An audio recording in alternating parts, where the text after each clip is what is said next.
सतगुरु की प्यारी साध संगत, बहुत ही सुंदर समय है। हम यहाँ बैठ करके गुरु प्रभु की याद कर रहे हैं। मनुष्य जीवन पा करके किसी को ये शुभ घड़ियाँ प्राप्त हो, ये शुभ अवसर प्राप्त हो, वो बड़भाग्यशाली जीव हैं जिनको अपने जीवन में मौका मिला है कि वो प्रभु की याद कर सकते हैं। अपने समय में से समय निकाल करके उस परमात्मा की याद करने के लिए हम सब भाई बहन यहाँ सत्संग में बैठे हैं। ये सत्संग क्या है? सत माने परमात्मा, जो युगों के आरंभ में सत्य था, सृष्टि के आरंभ में सत्य था, आज भी सत्य है और हमेशा ही सत्य रहेगा। जिसने ये दुनिया बनाई है वो परमात्मा जो सत्य है, वो परमात्मा जिसको हम जानते नहीं, वो परमात्मा जिसको पाने के लिए हम यहाँ पर बैठे हैं, वो सत्य है। और गुरबाणी कहती है आदि सत्य, जुगादि सत्य, है भी सत्य, नानक हो से भी सत्य, कि वो परमात्मा सत्य था, सत्य है, सत्य रहेगा। जो युगों के आरंभ में था, जो आज है, हमेशा रहेगा। उस सत्य को जानने के लिए, उसको समझने के लिए, उसका दर्शन करने के लिए हम यहाँ आकर के बैठे हैं। कैसे हम उसका दर्शन कर सकते हैं, कैसे हम उस सत्य को जान सकते हैं? चित्त हमारे अंदर है। हम सभी भाई बहन बैठे हैं, कहते हैं किसी चीज़ को चित्त लगा करके सुनो, मन लगा करके सुनो, ध्यान लगा करके सुनो। चित्त हमारे अंदर है। जब सत्य और चित्त का किसी जगह मेल होता है तो वहाँ एक विशेष प्रकार की अनुभूति होती है, जिसको हम आनंद की अनुभूति कहते हैं। अभी सभी भाई बहन शब्द पढ़ रहे थे, बड़े बड़े अच्छे शब्द हो रहे थे। सारी चीज़ें शब्द के माध्यम से हमारी आत्मा तक जा कर के उतरती हैं और वो आनंद की हमें अनुभूति होती है, जो सच्चा आनंद है, जिसको आत्मा ने ग्रहण करना है। आत्मा को जिस आनंद को पाना है मनुष्य जीवन पा करके, वो हमें सत्संग के माध्यम से प्राप्त होता है। वैसे अगर कहें, दुनिया में इंसान मन इंद्रियों के घाट पर बैठा है। शरीर में 10 इंद्रियां हैं। ये शरीर हमारा है, जिसमें 5 ज्ञान इंद्रियां हैं, 5 कर्म इंद्रियां हैं।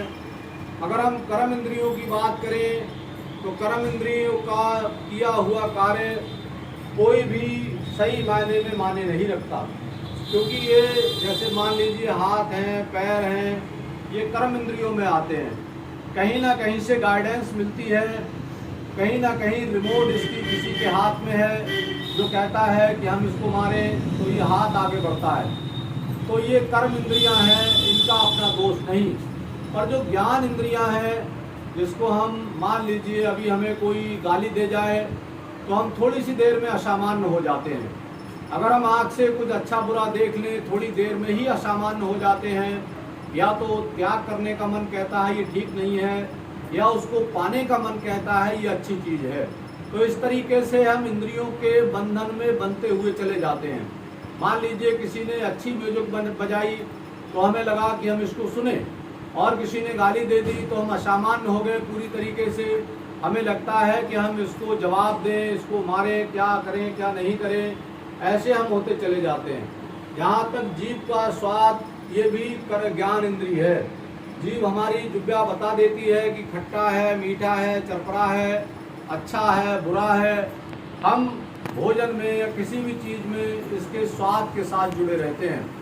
तो ये मन और इंद्रियों के घाट पर बैठा हुआ जीव परमात्मा की भक्ति नहीं कर सकता है। क्यों परमात्मा की भक्ति नहीं कर सकता है? इसका एक कारण ये है कि काम के वशीभूत होकर के, क्रोध के वशीभूत होकर के, लोभ के वशीभूत होकर के, मोह और अहंकार के वशीभूत होकर के हम संसार में परमात्मा की भक्ति नहीं कर सकते। कारण ये है, अगर एक व्यक्ति है जिसको जीवन में लोभ आ गया, एक ही कर्म की हम बात कर लें, संसार में लोभ आ गया, और इतना लोभ आ गया, आप देखते होंगे दुनिया में कि जीवन में जो आवश्यकताएं हैं, जरूरी हैं, वो तो हैं ही, हर एक व्यक्ति की हैं।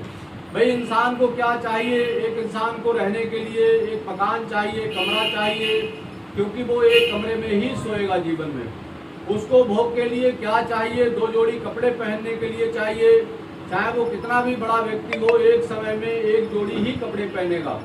उसको आहार विहार समान है। मान लीजिए अगर उसे भोजन की आवश्यकता है तो कितना भोजन कर लेगा, कितना भी उसके पास धन धाम हो, लेकिन जो भोजन सीमित है वही भोजन वो कर सकता है। फिर ये सब सीमित रहते हुए वो इतना ज़्यादा वशीभूत लोग के क्यों है कि दुनिया में अगर हम देखें तो बहुत सारे ऐसे लोग आपको मिल जाएंगे जिनके पास अथाह धन है, धन की कोई कमी उनके पास नहीं है, फिर भी उन्हें और धन की आवश्यकता है, फिर भी और धन की आवश्यकता है, फिर भी और धन की आवश्यकता है। महाराज जी कई बार एक किस्सा सुनाया करते थे कि सिकंदर बादशाह था, जिसने मुल्क के मुल्क जीत लिए। आज हम कहें कि लोगों के पास धन धाम से संपन्न है, फिर भी वो पाप से धन कमाने के लिए होड़ में लगे हुए हैं। तो ये सब क्या है? एक लोभी व्यक्ति अपने जीवन में कभी चैन से नहीं जी सकता। इसीलिए महाराज किस्सा सुनाया करते थे स्वामी जी महाराज कि वो सिकंदर बादशाह